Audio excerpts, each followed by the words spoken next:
Habang nagpapatuloy ang digmaan sa Ukraine hanggang 2025, si Pangulong Vladimir Putin ay nauubusan ng pera.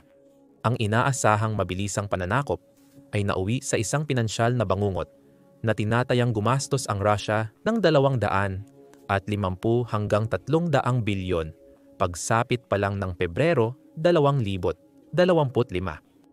Ngayon, sa harap ng pagbagsak ng ekonomiya, may dalawang pagpipilian lang si Putin. Higpitan ang sinturon o hayaang bumagsak ang Russia. Pinili niyang higpitan. Pinuputol ni Putin ang gastusin sa militar habang ang digmaan ay umaabot sa isang kritikal na yugto. Ayon yan sa The Telegraph na sumulat noong ika-27 ng Hunyo na inanunsyo ni Putin ang malalaking plano para bawasan ang perang ginagastos niya sa kanyang militar. Habang nakaharap ng Russia ang posibilidad ng resesyon, hindi pa natin alam ang detalye tungkol sa mga planong bawas. Ang tanging sinabi lang ng leader ng Russia ay gusto niyang bawasan ang gastos sa depensa sa susunod na taon at sa kasunod pa, sa loob ng susunod na 3 taon. Sa isang press conference sa Minsk, syempre, sinubukan ni Putin na ipakita ito bilang isang positibong bagay. Ang kanyang mga pahayag ay lumabas kasunod ng mga ulat tungkol sa plano ng NATO na itaas ang inirekomendang gastusin sa depensa ng mga miyembrong bansa nito sa 5% ng kanilang gross domestic product o gross domestic product. Malaking panalo iyon para kay Pangulong Donald Trump ng Estados Unidos. Ilang buwan na niyang hinihiling ang porsyentong iyon. Pero para kay Putin, malinaw na senyales ito ng agresyon ng kanluran. Sinabi niya sa Minsk Summit na ang mga miyembro ng NATO na magdadagdag ng gastos ay magpapataas ng pagbili mula sa United States of America at susuporta sa kanilang military-industrial complex. Nagpatuloy si Putin at nagtanong, sino ba talaga ang naghahanda para sa anumang uri ng agresibong aksyon? Tayo ba o sila? Parang nakakatuwa iyon na manggaling sa isang lalaki na mahigit 3 taon nang nakikipagdigma laban sa ibang bansa, nagpapalaki ng gastusin sa depensa ng kanyang bansa, at lumilikha ng sarili niyang military-industrial complex. Kailangan lang nating tingnan ang kamakailang paggastos ng Russia para makita ang pagkukunwari ni Putin. Noong Setyembre, iniulat ng Reuters na naghahanda ang Russia na taasan ang paggastos nito sa 2025 ng 25%. Ibig sabihin, balak ni Putin na ibuhos ang $145 bilyong sa militar ng kanyang bansa habang pumapasok ito sa ika-4 na taon ng tinatawag na espesyal na operasyong militar na dapat sanay tumagal lang ng ilang araw. Ibig sabihin ng anunsyong iyon na ang paggastos sa depensa ay aabot sa 32% ng kabuuang budget ng Russia sa 2025 at ito ay kabaligtaran ng di umano'y 21% na balak gastusin ng Kremlin sa 2025. Ang paggastos na iyon ay katumbas din ng 6.3% ng gross domestic product ng Russia, 1.3% na mas mataas kaysa sa muling itinakdang kinakailangang paggastos ng NATO. Kaya, kahit na itinuturo niya ang pagtaas ng paggastos ng NATO bilang tanda ng agresyon, mas malaki pa ang ginagastos ni Putin sa kanyang militar, batay sa gross domestic product kumpara sa alinmang bansa ng NATO. At marami nang palatandaan na masama ito para sa ekonomiya ng Russia. Noong Enero, sumulat si Pavel Luchin, isang analyst ng politika sa Russia, ng isang artikulo para sa Center for European Policy Analysis o Center for European Policy Analysis. Dito, tinawag niya ang taong 2025 bilang taon ng lumalalang budget militar ng Russia. Noong 2024, sinabi ni Luchin na malinaw na lumampas ang Russia sa nakaplanong paggastos na $100 bilyong. At malamang ay umabot ito ng halos $129 bilyong. Ang anunsyo ng pagtaas ng paggastos para sa 2025 ay nagbigay ng masamang balita para sa Russia. Ayon kay Luchin, ang labis na paggastos sa budget ay sumusunod sa isang pattern ng mga gastusing militar na lumalampas sa plano ng Treasury mula nang magsimula ang malawakang pananakop. Noong 2022, isinulat niya, ibinahagi rin ni Luchin ang isang chart na nagpapakita na ang gastusing militar ng Russia ay higit pa sa 3 beses ang itinaas mula noong 2021.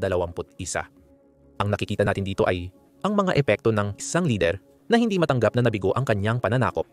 Sa halip na umatras, todo-todo si Putin, gumastos siya ng higit pa sa kaya ng kanyang bansa sa loob ng maraming taon para punduhan ang kanyang kapuspalad na pananakop.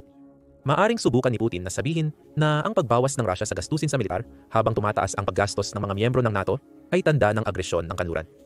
Pero mas simple ang katotohanan.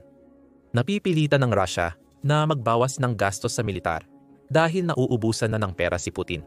At marami na siyang babala na mangyayari ito. Ang anunsyo ni Putin ay dumating ilang araw lang matapos sabihin ng ministro ng pagpapaunlad ng ekonomiya ng Russia, si Maxim Reshetnikov, na nasa bingit na ng resesyon ang Russia, ayon sa Telegraph. Ang mga komentong iyon ay inulit ni Gobernador ng Russian Central Bank, Elena Nabilina, na binanggit na nagsisimula ng magdusa ang Russia dahil sa kakulangan ng mga yaman. Lumago tayo ng 2 taon sa medyo mataas na antas dahil na-activate ang mga libreng yaman. Kailangan nating maunawaan na marami sa mga yamang ito ay tunay nang nauubos. Ang paglago ng ekonomiya ay eksaktong ginawa ng Russia, o kahit papaano ay ganoon ang itsura nito. Ang mga komento ni Putin tungkol sa pagbabawas ng gastusin sa militar ay kasunod ng pag-enjoy ng Russia ng 4% at 3 bahagi, amdwa 4.3% na paglago ng ekonomiya noong 2024. 2024. Sa unang tingin, mukhang maganda iyon. Ang lumalagong ekonomiya ay nagpapahiwatig na maraming pera ang pumapasok.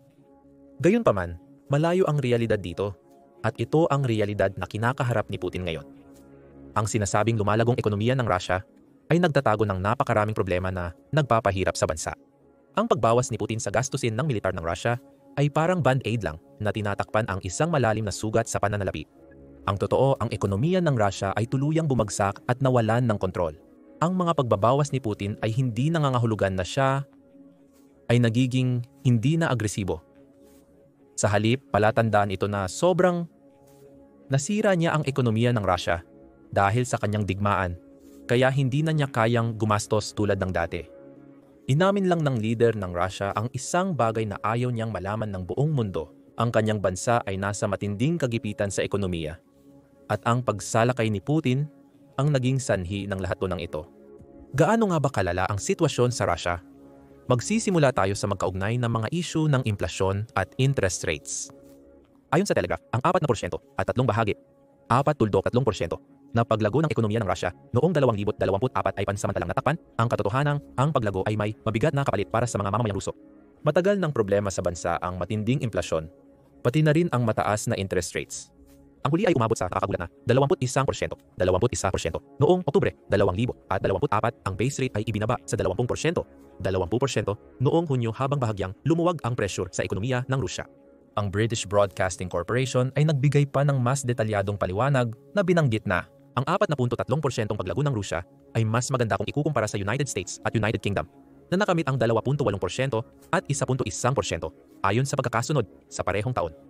Ngunit ang lahat ng paglago na iyon ay pinapalakas ng paggastos ni Putin sa militar at dahil sa napakataas na interes at inflasyon, ito ay nagaganap kapalit ng kapakanan ng kanyang mga tao. Gamitin natin ang inflasyon bilang halimbawa. Umabot ito ng 9.9% noong Mayo, na bahagyang bumaba mula sa 10.2% na naitala noong Abril. Ibig sabihin nito para sa mga karaniwang Ruso ay halos hindi na matiis ang taas ng gastusin sa pamumuhay sa gitna ng digmaan ni Putin. Noong Mayo lang, tumaas ng 12.5% ang presyo ng pagkain at umabot pa ng 11.8% ang inflasyon sa prutas at gulay. Mas bahagyang gumanda ang lagay ng mga produktong hindi pagkain na tumaas ng 4.8%, ngunit ang mga serbisyo ay nakaranas ng inflasyon na 12.6%. Ito ay isang buwang pagtingin lamang. Matagal nang ganito ang sitwasyon sa Rusya. Para sa mga mamimiling Ruso, nagdulot ng matinding presyon ang matinding inflasyon na ito. Ganyan talaga ang epekto ng inflasyon. Ang 1 rublo sa bulsa na dati ay may halagang X ilang buwan na, ang nakalipas, ngayon ay mas mababa na ang halaga. Ang perang kinikita ng mga karaniwang Ruso ay hindi na kasing halaga ng dati. At iyan ang isang bagay na sinusubukang itago ng Rusya. Ayon sa ulat ng The Insider noong Nobyembre 2024, madalas pagtakpan ng Rusya ang tunay na bilang ng mga mahihirap nito. Noong unang kalahati ng 2024, sinabi nitong 13.3 milyon ng kanilang mamamayan ang nabubuhay sa kahirapan.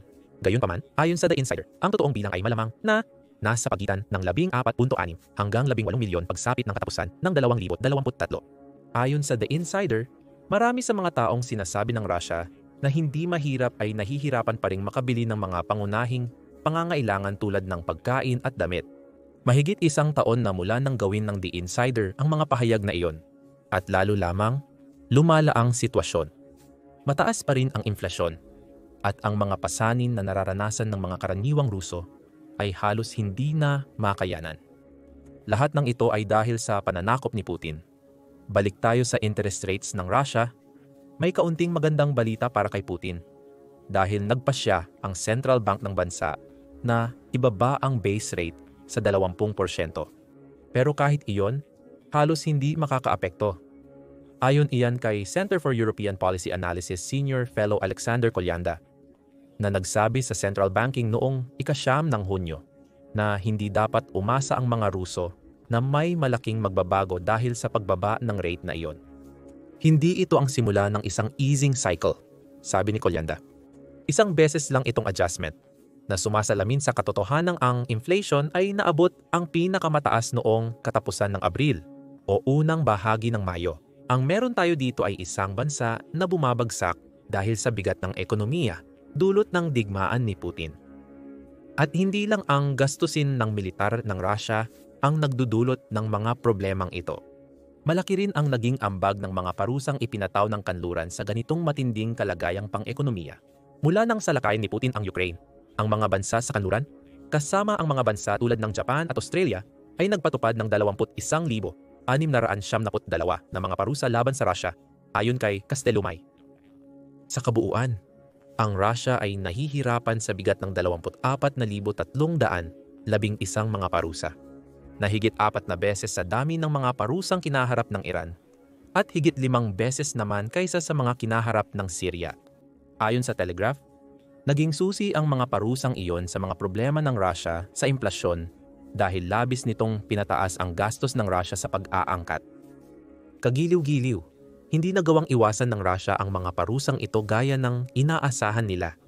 Itinuro ng Comité d'études des prix et des indices ng Pransya na ang gastos ng mga binibili ng Russia mula sa mga partner na hindi nagpapataw ng parusa ay tumaas ng 21% sa karaniwan kumpara sa ibang lugar, sa pagitan ng 20-20 at 20-24. Ipinapakita nito na si Putin ay naipit sa mahirap na sitwasyon.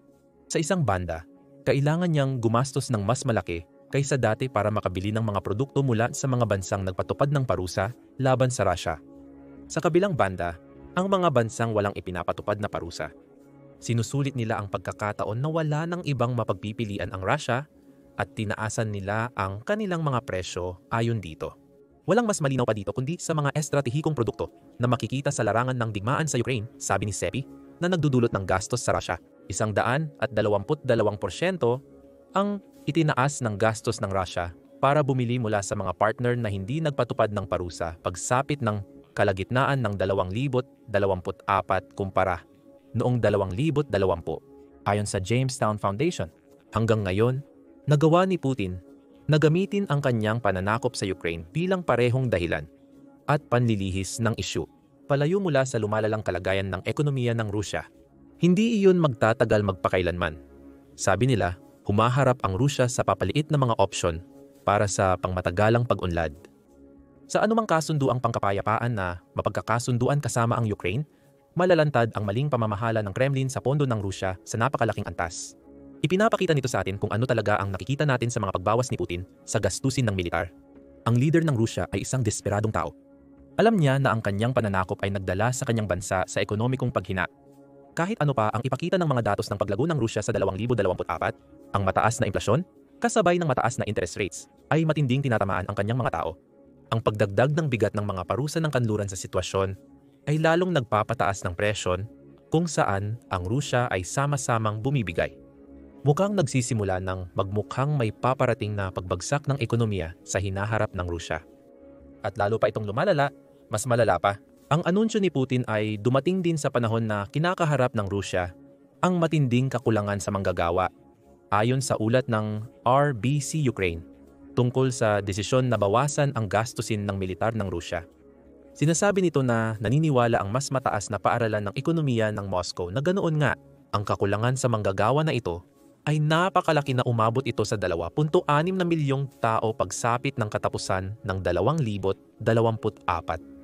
Nagbigay pa ng dagdag na detalye ang Kiev Independent sa isang ulat noong Mayo kung saan binanggit na ilang pangunahing industriya ng Russia ang mas matindi ang nararamdamang epekto ng kakulangan sa manggagawa kumpara sa iba. Ayon sa ulat, may 371,000 posisyon sa pagmamanupaktura na hindi nila mapunan. May 347,000 bakanteng posisyon ang sektor ng kalakalan ng Russia, habang may 219,000 bakanteng posisyon naman sa transportasyon. Sa mga sektor na iyon, napipilitan ang mga employer na mag-alok ng sahod na lampas sa 1,200 kada buwan, na 1.5 beses ng karaniwang sahod sa Russia. Siyempre, susubukan ni Putin na ipakita ang lahat ng ito sa positibong paraan. Isa pang paliwanag tungkol sa sitwasyon ng paggawa sa Russia ay tumaas ng 20% ang sahod ng karaniwang Ruso noong 2024. Maaari ring ituro ni Putin ang mababang antas ng kawalan ng trabaho at tama niyang masasabi iyon. 61% ng mga Ruso na lampas 15 taong gulang ay kasali sa merkado ng paggawa ng bansa. Maaaring maganda sana ang mga ito kung hindi lang dahil sa katotohanan ang mababang antas ng kawalan ng trabaho sa kasong ito ay nangangahulugan na kulang ang mga tao para sa mga posisyong kailangang punan ng Russia. Tungkol naman sa pagtaas ng sahod, sintomas ito ng kakulangan sa manggagawa at ng implasyon na nagpapahirap sa mga karaniwang Ruso. Ang 20% dagdag sa iyong sahod ay hindi gaanong mahalaga kapag napakataas ng implasyon na hindi mo naman nararamdaman ang anumang positibong epekto. May ilang dahilan kung bakit napunta sa ganitong sitwasyon ang Rusya, at lahat ng ito ay konektado sa digmaan ni Putin. Bumagsak ng husto ang migrasyon ng mga manggagawa at ang kakulangan ng mga migranteng manggagawa ay isang partikular na problema ayon sa Novaya Gazeta noong Oktubre 2024. Iyon, naniniwala ang isang hindi pinangalanang opisyal ng Russian Interior Ministry na kailangan ng Rusya ng hindi bababa sa 3 milyong karagdagang migranteng manggagawa upang mapunan ang mahahalagang posisyon sa bansa matapos ang pananakop sa Ukraine. Hindi dumarating ang mga migranteng manggagawang iyon. Ayon sa Kiev Independent, ang kawalan ng katiyakan sa ruble at sunod-sunod na mga ekonomikong dagok ay bahagi rin ng dahilan. Ngunit higit sa lahat, ang pinakamalaking issue ay iyon. Ang mga taong inaasahang pupuno sa mga bakanteng posisyon sa napakaraming industriya ng Russia ay kasalukuyang nakikipaglaban at namamatay sa larangan ng digmaan sa Ukraine. Noong ika-22 ng Hunyo, iniulat ng The Guardian na naabot na ng Russia ang madilim na bilang na 1 milyong sundalong nasawi o nasugatan. Magandang balita yan para sa industriya ng libing sa Russia. Tumaas ng 12.7% ang kanilang kita taon-taon mula Enero hanggang Abril 2025. Pero pagdating sa isang labor market na hirap na nga, hindi maganda para kay Putin ang laki ng mga pagkalugi na ito. Sa totoo lang, nawala niya sa kanyang bansa ang 1 milyong manggagawa at patuloy pa sa panahong kailangan nila ng mga 2 milyon para mapunanan ang kakulangan sa lakas paggawa. Tungkol naman sa mga sundalong iyon, sila rin ay pabigat sa ekonomiya ng Rusya at malamang na isa sa mga dahilan kung bakit inanunsyo ni Putin ang pagbabawas sa militar. Ang paggastos ang naging solusyon ni Putin kapag sinusubukan niyang mapanatili ang malaking bilang ng mga tropa na kailangan niya sa Ukraine para patuloy na bigyan ng presyon ang puwersa ng kanyang kalaban. Ayon sa The Conversation, ang isang sundalo na pumirma ng kontrata sa militar ng Rusya ngayon ay kumikita ng humigit kumulang $2,034 kada buwan na naglalagay sa kanila sa nangungunang 10% ng mga kumikita sa Rusya. Idagdag pa sa mga malalaking sahod na ito ang malalaking signing-on bonus at mga benepisyo na iniaalok ng Rusya sa mga pamilya ng mga sundalo. At nagkakaroon ka ng tuloy-tuloy na pagkalugi sa pera na hindi kayang tustusan ng Rusya. Malaki pa rin ang araw-araw na pagkawala ng mga tropa sa Ukraine. Noong ika-29 ng Hunyo lamang, tinatayang nasa 1,200 at 20 sundalo ang nawala sa panig ng Rusya. At hindi na ito nakakagulat. Iyan na ang karaniwan. Mahigit 1,000 sundalong Ruso ang namamatay o nasusugatan sa Ukraine araw-araw. Patuloy ang ganitong bilang hanggang sa pagtatapos ng 2025. Yan ay hindi bababa sa 184,000 na madadagdag pa sa mahigit 1 milyong kaswalti na naranasan na ng Rusya hanggang ngayon. Kailangang palitan ang mga sundalong iyon at para doon, kailangan ni Putin ng pera na wala siya. At iyan ay nagbubukas ng ilang mga kawili-wiling tanong tungkol sa kung ano ang ibig sabihin ng desisyon ni Putin na bawasan ang badyet militar ng Rusya para sa kinabukasan ng kanyang bansa at ng kanyang pananakop sa Ukraine. Sa lohika, ang pagbawas ng gastos sa militar ay nangangahulugan na mas kaunting sundalo ang kukunin ng Rusya. Ibig sabihin nito, hindi magagawang punan ng Rusya ang mga kawalan na nararanasan nila sa labanan. Ang alternatibo ay magbawas ng gastos sa pagbili ng mga kagamitan na kailangan ng mga sundalong iyon para ipaglaban ang digmaan ni Putin. Mas marami pang problema ang lilitaw bilang resulta nito. Kapag kulang sa kagamitan, hindi magiging kasing epektibo ang mga sundalong iyon kapag umatake sila sa mga posisyon ng Ukranya. Malinaw ang magiging resulta. Mas maraming nasasawi sa panig ng Russia na magtutulak kay Putin na kumuha pa ng mas maraming tao mula sa nauubos ng lakas paggawa ng kanyang bansa para ipagpatuloy ang kanyang digmaan. Kung anong direksyon ang pipiliin ni Putin ay depende sa kung ano ang tingin niyang pinakamainam na opsyon para mapanatiling balanse ang pananalapi ng Russia. Gayunpaman, alinman sa mga sitwasyong ito ay nagreresulta sa pagpapahina ng militar ng Russia sa isang mahalagang yugto. Sa ngayon, ang Russia ay nasa gitna ng isang opensibang pangtag-init na tumatarget sa Sumy at Donetsk. Ang opensibang iyon ay hindi naman nagbunga ng malaki. Itinuro ng Kyiv Post na nagawa ng Russia na masakop ang isang deposito ng lithium sa Donetsk. Pero bukod doon, wala pang malalaking tagumpay at si Putin ay kailangang makontento sa isang di umano'y malaking opensiba na nakakakuha lang ng maliliit na bahagi ng teritoryo. Wala talaga ang momentum na kailangan ng leader ng Russia at hindi rin ito darating ngayon na binabawasan niya ang budget ng militar ng Russia. Kung mas kaunti ang tao, mas kaunti ang kagamitan o pareho, ang pagbawas ng gastos ng Russia sa pananakop sa Ukraine ay masamang balita para kay Putin. Umasa siya sa napakaraming bilang ng Russia para makarating siya sa kinaroroonan niya mula pa noong Pebrero 2022. Kung maubos ang pera, bababa ang bilang na iyon at mas maraming pagkakataon ang lilitaw para sa Ukraine na magsagawa ng mga kontra-atake at magdulot ng mas marami pang casualty kaysa sa kasalukuyan. Para naman sa mismong Russia, mukhang madilim ang hinaharap. Ayon sa The Telegraph, ang mga opisyal ng bangko ng bansa ay palihim ng nagbababala tungkol sa panganib ng isang krisis sa ekonomiya sa mga darating na taon. May papel ang interest rates dyan. Habang nahihirapan ang mga negosyo na makahanap ng mga tao, hindi nila mapalago ang kanilang kita. Kasama ng kakulangan ng kita, ang kawalan ng kakayahang bayaran ang mga utang na kinuha. Ibig sabihin, ang mga negosyong ito ay nanganganib na malugi. Maaaring makita ng isang mapanuring tao na ito ay solusyon sa krisis sa paggawa ng Rusya. Kapag mas maraming kumpanya ang nagsasara, mas kaunti ang kailangang manggagawa. Pero ang ipagpalit ang pagkakaroon ng trabaho sa malawakang kawalan ng trabaho na dulot ng mga pagkabangkarote na ito ay hindi mukhang pinakamagandang solusyon. Mas marami pang gastos ang haharapin ng Russia sa hinaharap pagdating sa muling pagsasama ng mga veterano ng labanan sa Ukraine pabalik sa lipunan. Nakikita na natin ito ngayon. Sabi ng The Telegraph, humigit kumulang 140,000 sundalo na ang nakabalik mula sa labanan. Sa mga 140,000 iyon, halos kalahati ay walang trabaho, kahit na may kakulangan sa manggagawa sa Russia. Ipinapakita nito na hindi ginagastusan ang pagsasanay muli ng mga sundalo o pagbibigay sa kanila ng oportunidad para makapasok sa sibilyang trabaho pagkatapos ng kanilang serbisyo militar. Noong Nobyembre 2024, 580,000 sundalong Ruso ang nakikipaglaban sa Ukraine. Isipin mo kung matatapos na bukas ang digmaan ni Putin dahil sa isang kasunduang pangkapayapaan, iyan ay 580,000 sundalo. Babalik sila sa Russia na hindi na nga makahanap ng trabaho para sa mga veterano nila. Pero ang malaking irony dito ay maraming trabaho na pwedeng pasukan.